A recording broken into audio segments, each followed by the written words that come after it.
Bismillahirrahmanirrahim. Assalamualaikum warahmatullahi wabarakatuh.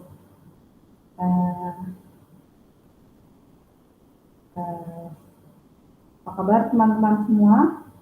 Semoga dalam keadaan yang sehat ya, dan selalu dalam limpahan rezeki Allah Subhanahu wa Ta'ala.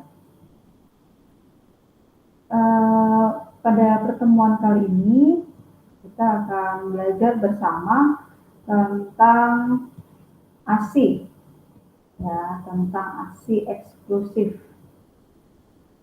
Nah, kenapa ini penting diberikan di program studi S1 Kesehatan Masyarakat?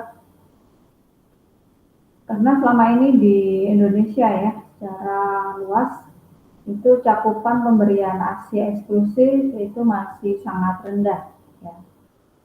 Beberapa kendala dihadapi oleh ibu-ibu menyusui, sementara mereka harus kembali bekerja ya, karena cuti melahirkannya habis. Ya. Jadi nanti kita akan belajar bersama-sama mengenai apa pentingnya ASI, ya, kemudian manfaat ASI, bagaimana pemberian ASI, ya, kandungan ASI, dan bagaimana nanti mekanisme atau manajemen pemberian ASI, air susu ibu pada bayi, saat ibu bekerja. Ya. Saya izin untuk share screen, semoga sudah terlihat. Ya, perlu kita ketahui bersama ya mengenai definisi ASI eksklusif. Ya. Jadi ASI eksklusif ya itu berbeda dengan ASI pemberian ASI ya. Jadi teman-teman hati-hati kalau misalnya bertanya kepada ibu menyusui ya, apakah bayinya diberikan ASI? Ya, pasti menjawab ya diberikan ASI, tapi belum tentu pemberian ASI ini eksklusif ya. Nah, sehingga yang perlu dipastikan juga adalah selain ASI diberikan makanan tambahan yang lain atau tidak ya. Nah, karena ASI eksklusif itu sendiri adalah pemberian ASI atau air susu ibu ya pada bayi sejak 0 sampai 6 bulan. Ya, 0 sampai 6 bulan tanpa penambahan apapun. Air tidak boleh ya, apalagi air dan madu itu juga tidak boleh ya. Jadi hanya ASI saja pada usia 0 sampai 6 bulan. Nah, setelah 6 bulan sampai 2 tahun, nanti dibarengi dengan MPASI atau makanan pendamping ASI. Ya. Kenapa pada 0 sampai 6 bulan ini hanya ASI saja? Ya, karena ASI saja sudah memenuhi seluruh kebutuhan gizi bayi ya, secara sempurna. Ya, jadi ASI saja ya, tidak perlu bubur bayi, tidak perlu madu, tidak perlu susu formula ya pada usia 0 sampai 6 bulan ini. Ya. Selain itu memang pencernaan bayi itu belum sempurna untuk bisa menerima makanan lain selain ASI. Ya. Nah, ini ada beberapa manfaat ya, manfaat menyusui pada ibu, ya, bahkan pada keluarga. Nah, nanti kita juga akan lihat sebenarnya pemberian ASI eksklusif ini juga bermanfaat ya untuk lingkup yang lebih luas yaitu bangsa dan negara. Ya. Sumbangannya seperti apa nanti kita akan lihat di slide selanjutnya. Ya.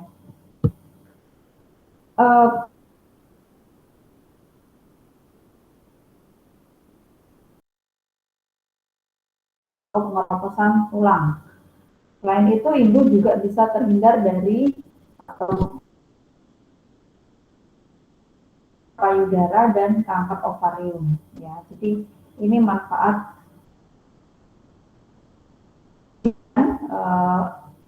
pemberian ASI juga bisa menunda kehamilan. Kenapa? Karena pada saat proses menyusui, ya, hormon yang bekerja di tubuh ibu itu hormon progesteron, sedangkan untuk proses kehamilan adalah hormon estrogen.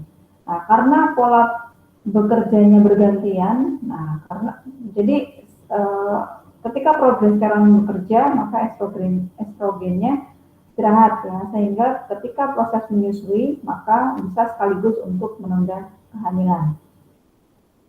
Menyusui membakar ekstra kalori loh ya, jadi 200 sampai 250 per hari ya.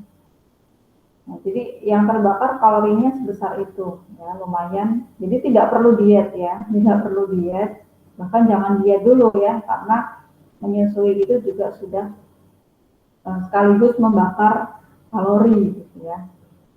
Nah, jadi baik untuk menurunkan berat badan. Jadi nggak usah diet, nanti udah otomatis ibu makin cantik dan menarik karena berat badannya juga sudah tentu akan menyesuaikan ya dengan berat badan semula. ASI ini praktis kan ya, kita tidak perlu harus bawa termos, bawa air panas, bawa wadah, botol dan lain-lain ya, sehingga ASI lebih praktis daripada susu formula.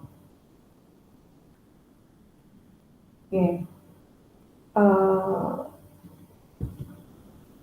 Tidak pernah ada susu yang selengkap ASI.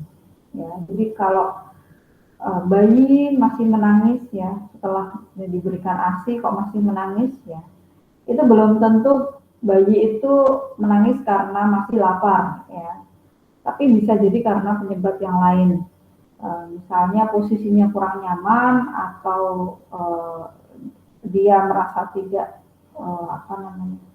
merasa marah atau ngompol atau pup ya, bisa karena penyebab yang lain. Jadi tidak selalu bayi menangis itu menandakan dia lapar.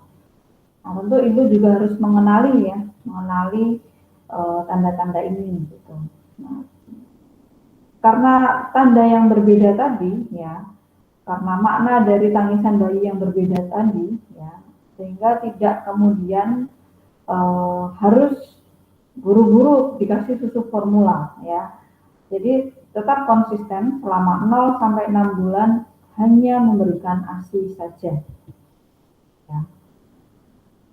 Nah, jadi 100% ASI ya, 0 sampai 6 bulan.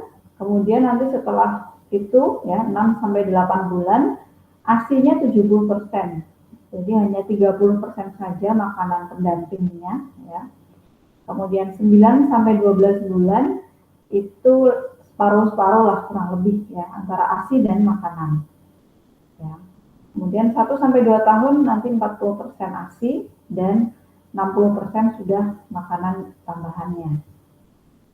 Nah, pada bayi yang diberikan ASI secara sempurna ya, secara lengkap komplit 2 tahun, itu semakin bagus daya tahan tubuhnya, semakin bagus imunnya ya, karena ada antibodi yang diberikan atau diturunkan melalui ASI tadi ya, dari ibu ke bayi. Kemudian secara kecerdasan itu juga memang terbukti ya, berbeda antara bayi ASI dan bayi tidak ASI. Ya, lebih cerdas bayi yang ASI.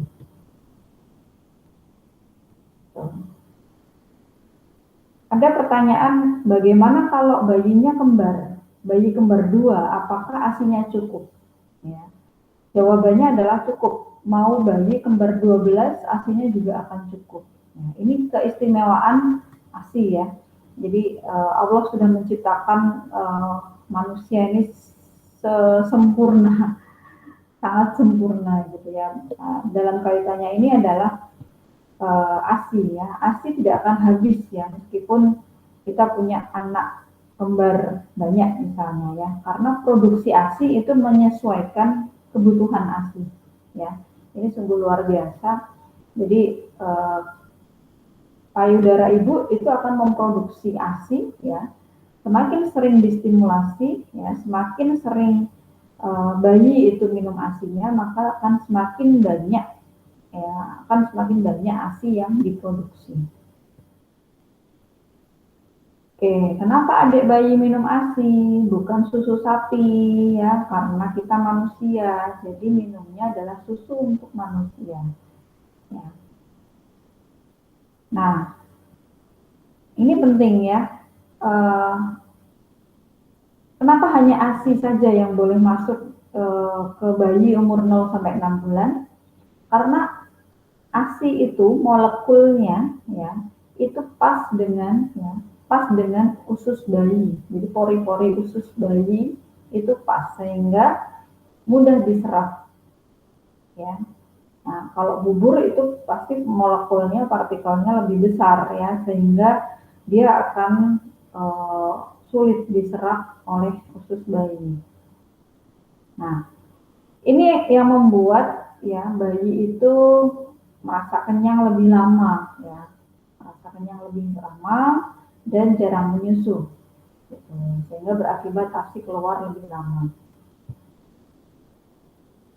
Bu, bayi dengan susu formula kok lebih gendut daripada bayi ASI? Ya, pada kasus seperti ini, bayi susu formula itu gendutnya karena rasa manis yang terkandung di susu formula. Nah, karena manis, karena enak, lebih enak ya, ada varian rasanya juga ya. Nah, maka protein di susu itu tidak lari ke otak ya, jadi larinya ke badannya yang gemuk gitu ya. Nah, sehingga berbeda dengan ASI ya, ASI proteinnya banyak yang lari ke otak, sehingga bayi dengan ASI pasti otaknya lebih cerdas. Ya. Jadi pada bayi susu formula itu ketika mereka besar, tumbuh besar, itu nanti mereka akan mempunyai risiko terkena diabetes lebih tinggi daripada bayi yang ASI. Apakah satu botol susu formula aja ya bisa membantu ibu dan bayi? Jangan ya, jangan terburu-buru memberikan satu botol susu formula ya. Kenapa? Karena kalau sudah terlanjur diberikan, bayi akan bisa membedakan mana yang lebih enak ya. Itu kenapa kalau bayi itu dibiasakan yang unsalted dan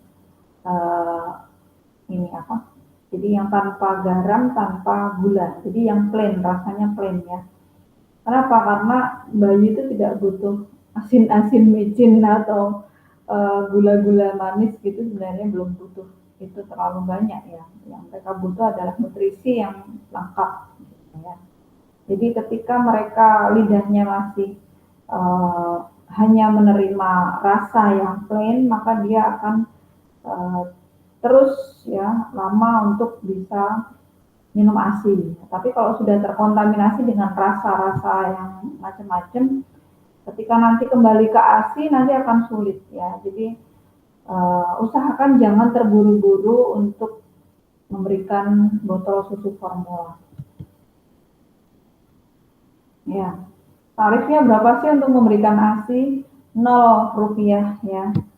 Ya, jadi gratis ya kan. ASI ini kan gratis, nggak harus beli. Susu formula untuk bayi 0 sampai 6 bulan itu harganya mahal. Ya. Sehingga kalau 1 bulan itu mungkin bisa mencapai 500.000 sampai 1 juta ya, tergantung merek. Nah, itu kan lumayan ya kalau kita bisa saving atau menggunakan anggaran itu untuk kebutuhan yang lain gitu ya. Nah, ASI juga mencegah reaksi alergi, asma, ya. Bayi yang diberi susu formula harus ke dokter 2 kali lebih sering, ya. Jadi sering sakit ya. Bayi yang dikasih susu formula itu sering sakit dibandingkan kalau bayi ASI, ya. Jadi ini juga kalau kita larinya ke uang, ini juga lebih hemat ya. Sekarang kalau sekali ke dokter aja bayarnya berapa ya? Konsultasi ke dokter ada tarifnya, obat ada tarifnya, transport ada tarifnya ya. Jadi saya rasa nggak ada alasan untuk tidak memberikan ASI ke bayi ya. Jadi manfaatnya begitu sangat banyak banget. Nah, ASI secara signifikan dapat mengurangi sakit yang berat, ya, bisa mencegah mati mendadak, ya, penyakit hati dan busung lapar. Jadi itu ya. Nah, kenapa kok ASI ini digencarkan banget gitu ya, dikampanyekan sekali karena menurut WHO setiap tahun terdapat 1 sampai 1,5 juta bayi meninggal karena tidak diberi ASI eksklusif. Nah, jadi kenapa ya? Gitu ya, kenapa sih kok menjadi susah banget untuk memberikan ASI eksklusif? Ini tentu menjadi satu misteri ya. Oke, ASI eksklusif ini mengurangi kematian secara drastis yang diakibatkan karena diare dan pneumonia. Pneumonia itu gangguan di paru-paru ya.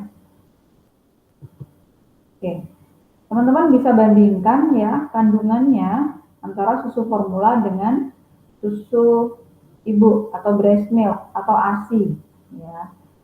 Betapa banyak banget ya selisihnya gitu kan. Di susu formula nggak ada apa, nggak ada enzim, nggak ada growth factors ya, nggak ada antiparasit, nggak ada anti alergi, nggak ada antivirus, nggak ada hormon, nggak ada antibody ya, karena itu semua nggak bisa dibuat dan dikeringkan di serbuk susu formula gitu ya, rusak gitu. Nah, jadi kandungan-kandungan yang terpenting ini ya, yang hanya ada di ASI ya, jadi eman-eman banget kalau nggak memberikan ASI. Nah, kadang di Vaskes ya, di fasilitas kesehatan itu ada tenaga kesehatan yang memberikan susu formula ya kepada pasien yang habis melahirkan, kemudian bayinya langsung diberikan susu formula. Nah, sekarang nggak boleh lagi gitu ya, tidak boleh. Tenaga kesehatan dilarang memberikan susu formula ya, tanpa persetujuan oleh keluarga pasien. Ya, jadi buat teman-teman ya atau mungkin saudaranya nanti yang mau melahirkan ya, itu sebenarnya bisa bilang, bisa menyampaikan ke tenaga medisnya ya, bisa dokternya, bisa perawatnya atau bidannya gitu untuk dok, nanti saya ASI eksklusif gitu ya. Jadi sebelum persalinan, sebelum melahirkan itu nanti diinfo dulu ya, agar nanti bayinya tidak langsung diberikan susu formula gitu ya. Nah, jangan khawatir kalau dalam waktu 1 hari, 2 hari, bayi belum mau menyusu atau bayi belum bisa menghisap ASI ya, atau ibu belum bisa menyusui dengan sempurna. Jangan khawatir ya, karena masih ada waktu 2 hari ya, maksimal 2 hari itu untuk belajar adaptasi menyesuaikan baik bagi bayi maupun bagi ibunya ya, untuk belajar menyusui, proses menyusui, karena pemberian ASI ini kan tidak ada pelajaran di perkuliahan ya, jadi secara alamiah kita bisa belajar sendiri ya, by doing gitu ya, learning by doing gitu. Jadi 2 hari alokasi, bayi masih bisa hidup meski nggak minum ASI ya, jangka waktunya 2 hari. Nah,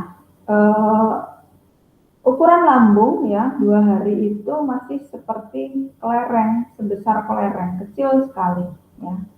Baru nanti 3 sampai 6 hari ya, itu ukurannya seperti biji kemiri ya. Ini yang nggak pernah masuk dapur nggak tahu nih ya, kemiri itu yang seperti apa.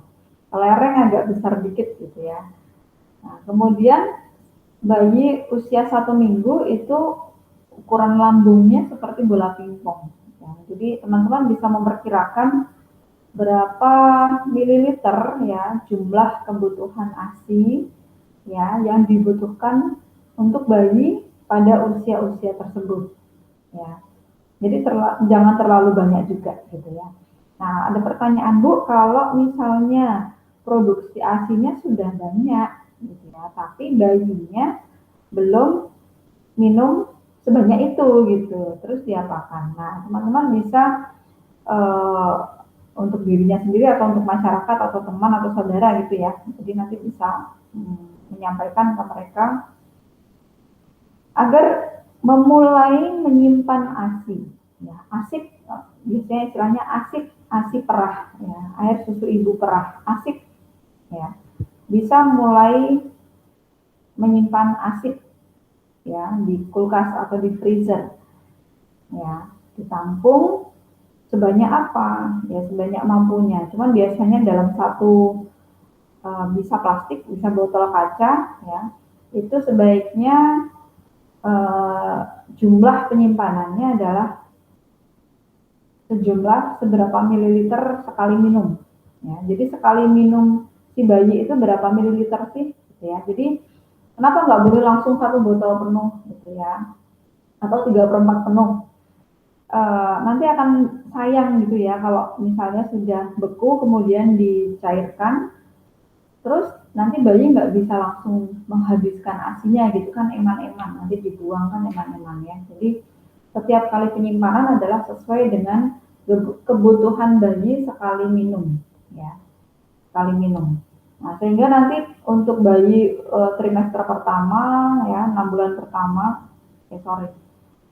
ya 6 bulan pertama dengan bayi 6 bulan kedua, semester kedua, bukan trimester ya, semester kedua, itu mungkin kebutuhannya akan berbeda ya, karena badannya semakin tumbuh, maka kebutuhan asinya juga akan semakin banyak biasanya. Nah, sehingga untuk penyimpanan ASI ya, itu harus sesuai dengan takaran di usia-usia itu. Gitu ya. Jadi tidak bisa dipatokkan tiap kali menyimpan itu harus berapa mili gitu, nggak bisa ya. Nanti dilihat kebutuhan bayi pada usia itu, minumnya kira-kira sekali minum habis berapa mili ya, gitu berarti menyimpan.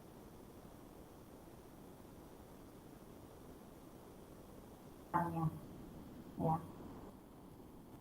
Oke, nah ini kalau gambar realnya seperti ini ya, buah ceri kan sama dengan ukuran kelereng gitu kan, mirip seperti walnut ya. Nah, ukuran seperti ini dan ini disandingkan dengan kebutuhan. Kalau misalnya asiknya, asik perahnya itu ditaruh di wadah botol itu kira-kira segitu gitu ya. Dia minumnya itu baru butuh segitu. Jadi kalau untuk 1 sampai 2 hari itu nggak apa-apa ya, keluar dikit aja nggak apa-apa, yang penting bayi belajar menghisap ASI. Ya. Nah, Bu, boleh nggak diberikan air putih? Nggak boleh ya, ASI saja. Kenapa? Air putih itu juga bisa mengakibatkan infeksi, ya. Karena air putih atau air mineral yang kita punya belum tentu bebas bakteri, ya. Sehingga juga bisa nanti mengganggu otak bayi, merusak ginjal dan bahkan keracunan. Ya. Jadi nggak perlu air putih atau air mineral. Pada ASI sudah mengandung cairan, jadi nggak perlu air mineral. Nah, ini juga penting ya, kalian bisa mengedukasi masyarakat atau untuk dimanfaatkan di keluarga masing-masing ya. Kenapa penting? Karena pernah ada terjadi kasus kematian ya, yang disebabkan karena proses penyusuan yang salah. Maksudnya bagaimana? Ya, ketika hidung bayi tertutup payudara ibu sehingga bayi pada saat menyusui dia tidak bisa bernafas. Nah, apalagi kok ditinggal tidur ya, menyusui sambil tidur itu berbahaya ya. Nah, kadang ibu capek kan ya, menyusui di tengah malam gitu kan, bayi nggak mau tidur, begitu azan subuh baru dia tidur gitu kan, sementara kita harus menyiapkan sarapan, harus cuci baju, menyiapkan sekolah anak-anak yang lain misalnya ya, menyiapkan keperluan suami yang lain, ini pasti ibu sangat lelah sekali ya. Jadi sering pada saat menyusui itu ya tertidur gitu. Nah, cuman hati-hati ya, jangan sampai hidung bayi tertutup payudara ibu karena dia akan tidak bisa nafas. Ya. Penyusuan yang benar yang tidak menimbulkan luka pada puting payudara ibu ya, adalah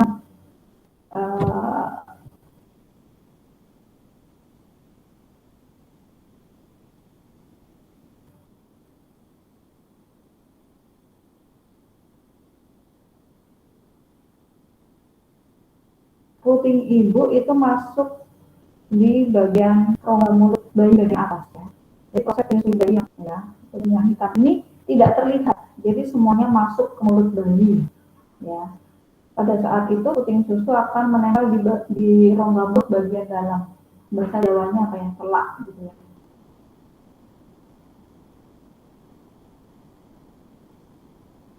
Nah, gitu. Jadi nggak akan nempel di lidah bayi ya. Kalau puting menempel di lidah bayi itu nanti ada kasar karena lidah bayi itu masih sangat kasar ya. Nah, sehingga itu akan melukai puting susu ibu gitu. Oke. Nah, kalau puting susunya luka biasanya bisa bertambah sakit, mastitis ya. Wah, itu udah tersiksa. Jadi perhatikan posisi menyusui harus benar. Pada ASI perah ya, ibu bisa memerah ASI manual, secara manual pakai tangan ya. Caranya seperti ini ya. Ini bisa teman-teman edukasikan ke masyarakat atau ibu menyusui atau ibu hamil ya untuk persiapan mereka menyimpan ASI perah ya. Jadi tidak harus menggunakan alat yang mahal ya. Alat pumping manual itu kan juga beli ya. Alat pumping elektronik itu juga beli mahal sekali. Dulu zaman 2014 itu harganya 600.000. Nggak tahu sekarang ya, mungkin bisa segitu, bisa naik lagi gitu. Oke, ini teknik memerah ASI dengan tangan. Kelebihannya kalau pakai tangan itu lebih higienis ya. Kita cukup cuci tangan dan membasuh payudara biar bersih dulu, baru mulai memerah. Ya, tangan kita bisa memilih bagian-bagian di mana kelenjar susunya masih penuh ya. Jadi bagian yang agak keras gitu kan biasanya masih banyak mengandung ASI gitu kan. Nah, bagian itu yang kita perah. Nah, jadi kelebihan kalau menggunakan tangan kita bisa merasakan sendiri. Kapan bayi merasa cukup minum ASI? Ya, ketika bayi langsung tidur ya. Begitu selesai menyusu. Kenapa? Karena ASI mengandung hormon endorfin, nyaman ya, enak. Kemudian bayi buang air kecil lebih dari 6 kali sehari dengan warna urin tidak pekat dan baunya tidak menyengat ya. Jadi ini tanda bayi cukup ASI. Bayi akan melepas sendiri ya, jangan dipaksa dilepas ya. Aduh, buru-buru mau masak, nah, dilepas, ditarik itu jangan. Jadi biarkan dia melepas hisapannya ya, karena itu tandanya dia sudah puas. Gitu. Nah, kemudian pada bayi ya, pada trimester pertama, 3 bulan pertama itu dia berat badannya naik ya, setengah sampai 1 kilo per bulan. Jadi cepat banget nanti naiknya, growth spurt ya. Kemudian BAB-nya 2 kali sehari, ya, tinjanya sudah berwarna kuning, atau mungkin juga masih gelap ya kalau awal-awal lahiran atau bayi newborn baby gitu ya, biasanya masih agak gelap. Ada beberapa mitos dan fakta terkait dengan ASI, nanti teman-teman bisa baca sendiri ya, karena banyak banget ini. Ya, bagaimana agar bisa memproduksi ASI yang banyak dengan mudah? Ya, ini ada 10 tips ya. Banyak-banyaklah makan ya. Frequent feeds itu banyak-banyaklah menyusukan ASI langsung ke bayi ya. Karena beda ya kalau kita sering menampung ASI, jadi mulut bayi nggak langsung nenen gitu, dibandingkan dengan kalau nenen langsung, itu produksi ASI kita akan bisa lebih banyak kalau bayi itu langsung menyusu ya. Kalau makin jarang kita memberikannya secara langsung, maka produksi ASINya juga akan menurun. Ya. Gitu. Kemudian ibu menyusui ini perlu kuliner yang bergizi ya, karena ASI yang berkualitas itu sumbernya dari asupan gizi yang dimakan oleh ibu menyusui. Ya, jadi jangan diet ya, jangan diet. Kalau perlu banyak makan protein yang tinggi ya, makanan yang tinggi protein. Nah, ibu itu perlu dipijat ya, namanya pijat oksitosin, pijat khusus untuk melancarkan ASI. Ya, nah, ini bisa dilakukan oleh suami atau oleh orang lain ya di keluarganya, membantu si ibu untuk memijat bagian punggung belakang yang namanya pijat oksitosin. Oh ini enak banget ini ya. Tuh, ini untuk melancarkan ASI. Ayah ngapain ya? Pejuang ASI itu tidak hanya ibu saja ya yang berjuang untuk 2 tahun sempurna ASI ya. Tapi ayah juga bisa, namanya ayah ASI ya. Perannya apa? Biarkan ibu beristirahat. Kalau ada pekerjaan yang ayah bisa kerjakan, silahkan dibantu ya. Kemudian ikut bangun saat ibu menyusui di malam hari ya. Karena apa? Kalau ibu bangun menyusui bayinya dan melihat suaminya ngorok pulas, itu akan mempengaruhi mood ya, bawaannya marah, bawel gitu ya nanti. Nah, sehingga produksi ASI bisa turun kalau ibu stres ya. Jadi sebagai support ya, sebagai support atau dukungan ayah, itu sebaiknya juga ikut bangun pada saat malam hari, tengah malam ya. Kecuali si istri nggak apa-apa, istirahat aja besok ayah kerja. Oke, siap gitu ya. Nah, terus yang ketiga, bantu ibu dengan mengganti popok bayi. Karena apa? Biasanya bayi bangun tengah malam itu biasanya satu paket ganti popok sekaligus ASI. Ya, dia minum ASI. Jadi ibunya yang ngasih ASI, bapaknya yang ganti popok gitu ya. Jadi uh, itu yang bisa dilakukan gitu ya. Kalau kita balik kan nggak bisa ya, ayah yang ngasih ASI, ibu yang ganti popok kan nggak bisa ya. Jadi itulah kerjasama yang bagus ya. Terus yang keempat, bantu sendawakan bayi setelah menyusui ya. Ayah bisa ini ya, jadi digendong, kemudian kita agak membungkuk ya, membungkuk, kita tempelkan dada kita dengan dada si bayi, kemudian kita berdiri tegak, bayinya nanti posisinya berdiri di dada kita sambil kita tepuk-tepuk bagian punggung bayi ya. Itu nanti lama-lama dia akan bersendawa ya, tanda-tanda kalau dia kenyang menyusu. Kenapa perlu disendawakan? Karena kalau tidak biasanya bayi akan gumuh ya. Gumuh itu akan seperti muntah tapi sedikit gitu ya, ada kayak kenyangan gitu ya, ada yang keluar gitu. Kemudian yang kelima, bantu ibu membersihkan rumah ya. Saya rasa bisa ini, dan nggak apa-apa laki-laki menyapu lantai, nggak apa-apa, nggak masalah. Laki-laki ngepel lantai juga nggak masalah gitu ya. Nah, kecuali Anda mampu bayar asisten rumah tangga, itu lebih bagus ya. Kemudian yang terakhir, selalu jadi supporter nomor 1. Artinya apa? Bahwa pemberian ASI, terutama 0 sampai 6 bulan, yang eksklusif ya, itu banyak sekali lingkungan yang tidak support atau tidak mendukung. Contoh misalnya bisa jadi mertua, tetangga, atau orang tua sendiri. Itu pasti biasanya banyak kasih masukan, tapi sebenarnya nggak bagus ya. Contoh misalnya, itu bayinya lapar, mbok dikasih bubur bayi, mbok ditulang pisang gitu ya. Jadi ibu ini biasanya dia berjuang sendiri untuk enggak, ini masih harus ASI eksklusif, ini masih harus ASI saja gitu ya. Biasanya di pedesaan itu masih belum banyak yang paham tentang ASI eksklusif gitu ya. Nah, pada posisi seperti ini ayah harus menjadi supporter nomor 1. Jadi jangan belain yang tidak ASI, tidak pro ASI eksklusif ya, tapi ayah harus berada di samping ibu atau istrinya ya, untuk menguatkan. Nggak apa-apa, yang penting kita berikan yang terbaik untuk bayi ya, tetap semangat ya untuk terus memberikan ASI eksklusif gitu ya. Gitu. Jadi kalau ayah belain orang lain ya, nanti ibu makin stres ya. Boleh nggak jual beli ASI ya? Boleh ya, tapi kebanyakan donor ya. Jadi tidak diperjualbelikan, tapi donor ASI. Anaknya sudah lebih dari 2 tahun tapi kok produksi ASINya masih banyak banget. Ada nggak seperti itu? Banyak. Ya.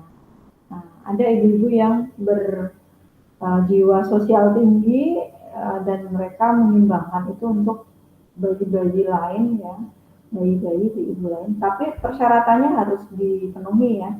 Biasanya itu jenis kelaminnya harus sama, jadi sama-sama anak laki-laki gitu ya. Kemudian sehat, gitu kan, ibunya sehat, gitu. Ada beberapa hal yang harus dipenuhi. Nah, ini yang tadi ya, kalau bayi kembar itu cukup enggak gitu ya. Nah, jadi cukup ya.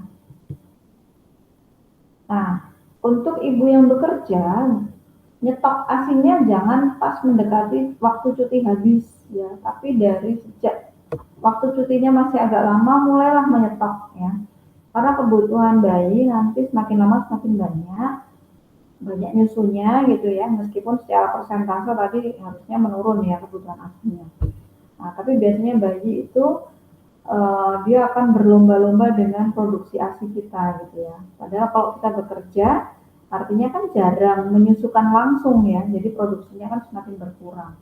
Nah itu kenapa nyetok ASINya harus jauh-jauh hari. Bahkan awal cuti pun kalau misalnya sudah bisa produksi ASI dan sudah bisa menyimpan, sebaiknya mulai menyimpan ASI. Ya. Tuh. Nah, ada ASI yang warnanya agak kuning, ada yang putih ya. Nggak apa-apa, ini bukan basi ya. Tapi ini jenis ASINya memang yang satu formil, yang satu thin milk ya. Jadi bisa jadi kandungan lemaknya juga lebih banyak. Gitu. Nah, untuk ASI yang sudah disimpan di freezer, ya, kan beku ya. Teman-teman atau ibu-ibu bisa menyimpan ASI dengan plastik atau botol kaca. Ya, botol kaca bisa sudah banyak tersedia di toko-toko ASI atau menggunakan botol kaca itu ya minuman vitamin C dosis tinggi itu ya yang 1000 itu dicuci di steril itu juga bisa dipakai. Kemudian mengisinya jangan penuh ya, tapi 3/4 penuh, 3/4 botol penuh. Kenapa? Karena kalau disimpan di freezer itu akan memuai. Jadi kalau isinya ASI penuh, satu botol penuh itu nanti akan pecah. Jadi harus 3/4 penuhnya. Kemudian diberikan label kapan tanggal pemerahannya ya, untuk menandai ya ASI itu umurnya sudah berapa bulan gitu ya. Nah, kemudian sebaiknya yang diberikan adalah yang lebih dulu, yang paling awal disimpan itu yang diberikan lebih awal. Jadi FIFO ya, first in first out. Jadi yang pertama kali masuk itu yang pertama kali keluar. Nah, ASI yang beku itu nanti didiamkan dulu di suhu ruangan atau di kulkas bagian bawah ya sampai mencair, baru nanti dihangatkan atau direndam di air yang hangat sampai nanti suhunya kalau diteteskan di punggung tangan kita ya itu sudah tidak dingin, tidak panas. Nah, itu berarti sudah cukup untuk bisa diberikan langsung diminum bayi. Ya. Kalau sekarang sudah ada alat yang modern ya, namanya warmer ya atau penghangat. Bisa untuk penghangat ASI, bisa untuk penghangat makanan beku gitu ya, kecil gitu. Ada di toko bayi ada. Nah, kalau sudah cair, sudah hangat, jangan disimpan lagi di kulkas untuk dibekukan. Ya, nanti bolak-balik prosesnya itu akan merusak kandungan ASI. Jadi kalau sudah cair, hangat, siap minum ya sudah harus habis gitu. Ya, kalau nggak habis ya buang gitu, jangan dimasukkan lagi di freezer ya. Paling bagus adalah freezer yang terpisah ya, bisa kulkas 2 pintu ya, atau memang kulkas khusus freezer. Ya. Kenapa? Karena kalau kulkas 1 pintu yang freezer dan kulkas untuk penyimpanan yang lain jadi satu, itu biasanya kualitas asidnya dia akan terganggu ya. Pembekuannya akan terganggu karena biasanya sering dibuka tutup. Ya.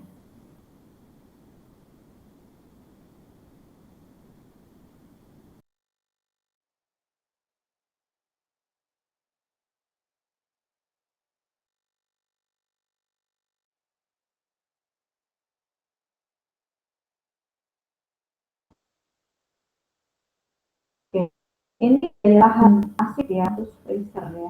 Biasanya untuk frozen food ya, di freezer seperti itu atau yang uh, apa namanya kulkas khusus untuk es batu ya, itu bisa kan sampai 12 bulan. Gitu. Dengan catatan suhunya stabil nggak naik turun ya. Jadi kalau tadi kalau pintunya sering buka tutup suhunya nggak stabil itu mempengaruhi masa ketahanan ASI. Oke,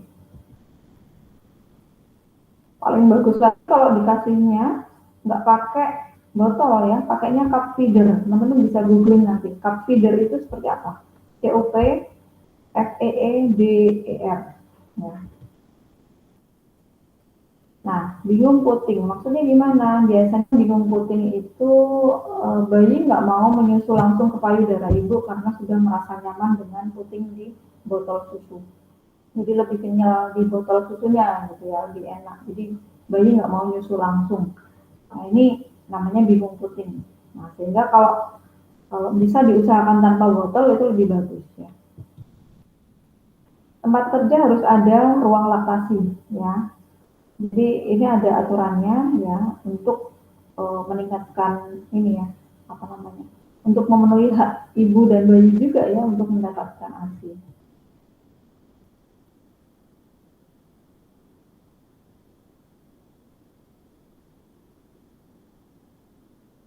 Oke. Jadi ada kaitannya juga pada situasi bencana ya. Eh, Jangan langsung dropin susu formula dalam jumlah banyak ya. Tapi kita harus identifikasi terlebih dahulu para pengungsi atau korban bencana itu yang punya bayi usianya berapa ya, ada nggak yang masih eksklusif, yang masih eksklusif dropingnya bukan susu formula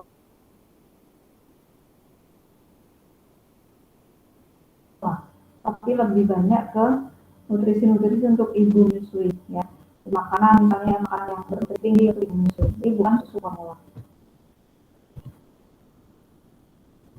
Oke ya, ini ambil berat badan per usia bayi ya, bisa dicek usia anak saya sekian tahun beratnya harusnya berapa ya, ini standar WHO.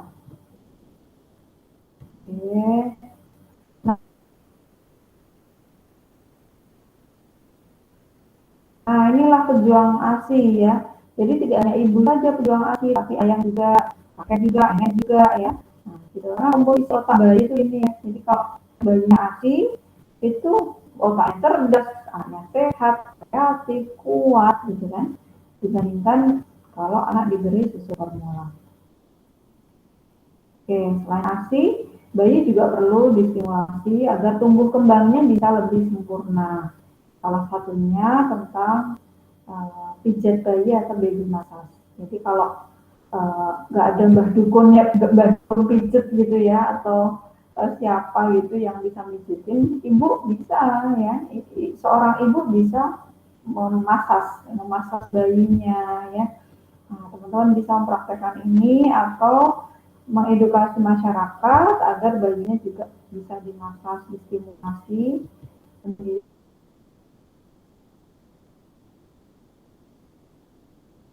oleh ibunya.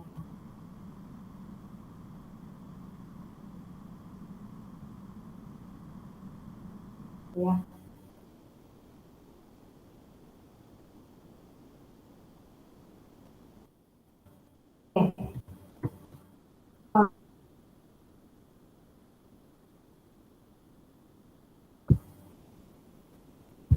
Semoga